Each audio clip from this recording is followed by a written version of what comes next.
Ezequiel, capítulo 1. A visão dos 4 seres viventes. No 30º ano, no 5º dia do 4º mês, estando eu no meio dos exilados, junto ao rio Quebar, os céus se abriram e eu tive visões de Deus. No 5º dia do referido mês, no 5º ano de cativeiro do rei Joaquim, a palavra do Senhor veio expressamente a Ezequiel, filho de Buzi, o sacerdote, na terra dos caldeus, junto ao rio Quebar. Ali a mão do Senhor esteve sobre ele. Olhei, e eis que do norte vinha um vento tempestuoso, e uma grande nuvem envolta em fogo, e rodeada de resplendor. E no meio disso, havia uma coisa como metal brilhante, que saía do meio do fogo. Do meio disso saía algo semelhante a 4 seres viventes, cuja aparência era esta. Tinham a semelhança de ser humano. Cada um tinha 4 rostos e 4 asas. As suas pernas eram retas, e a planta dos pés era como a de um bezerro, e brilhavam como bronze polido. Debaixo das asas, nos 4 lados, tinham mãos humanas. Assim, todos os 4 seres viventes tinham rostos e asas. As asas se uniam uma à outra. Eles não se viravam quando se moviam. Cada um andava para sua frente. Quanto à forma de seus rostos, cada um tinha um rosto de ser humano. Do lado direito, os 4 tinham rosto de leão. Do lado esquerdo, o rosto de boi, e os 4 também tinham rosto de águia. Assim eram os seus rostos. Suas asas se abriam para cima.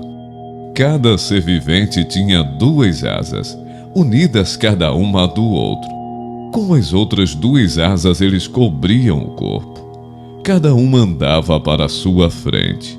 Para onde o espírito queria ir, eles iam. Não se viravam quando se moviam. O aspecto dos seres viventes era como carvão em brasa, à semelhança de tochas. O fogo corria resplandecente por entre os seres viventes, e deles saíam relâmpagos. Os seres viventes zigue-zagueavam à semelhança de relâmpagos. A visão das 4 rodas. Quando eu estava olhando para os seres viventes, eis que havia uma roda no chão, ao lado de cada um deles.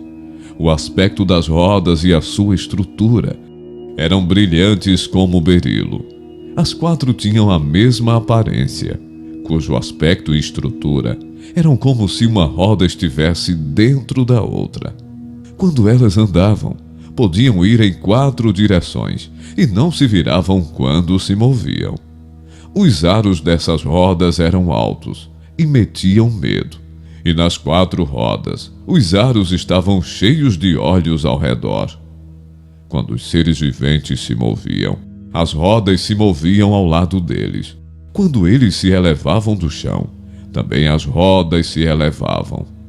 Para onde o espírito queria ir, eles iam, pois o espírito os impelia, e as rodas se elevavam do chão juntamente com eles, porque nelas estava o espírito dos seres viventes. Quando os seres viventes se moviam, as rodas se moviam.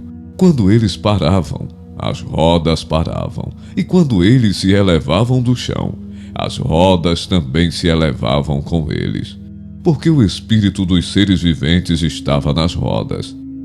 Sobre a cabeça dos seres viventes havia algo semelhante ao firmamento, como cristal brilhante que metia medo, estendido por sobre a cabeça deles.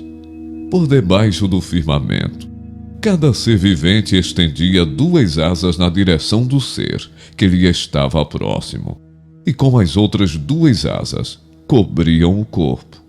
Quando eles andaram, ouvi o ruído das suas asas, que era como o som de muitas águas, como a voz do Onipotente, um som de tumulto como o tropel de um exército. Quando eles paravam, abaixavam as asas. Veio uma voz de cima do firmamento, que estava sobre a cabeça deles. Quando eles paravam, abaixavam as asas. A visão da glória divina. Por cima do firmamento que estava sobre a cabeça dos seres viventes, havia algo semelhante a um trono, como uma safira, e sobre essa espécie de trono estava sentada uma figura semelhante a um ser humano. Vi que essa figura era como metal brilhante, como um fogo ao redor dela, desde a sua cintura, e daí para cima, e desde a sua cintura, e daí para baixo. Vi que essa figura era como fogo, e havia um resplendor ao redor dela, como o aspecto do arco que aparece nas nuvens em dia de chuva. Assim era o resplendor ao redor. Esta era a aparência da glória do Senhor. Ao ver isto, caí com o rosto em terra e ouvi a voz de quem falava.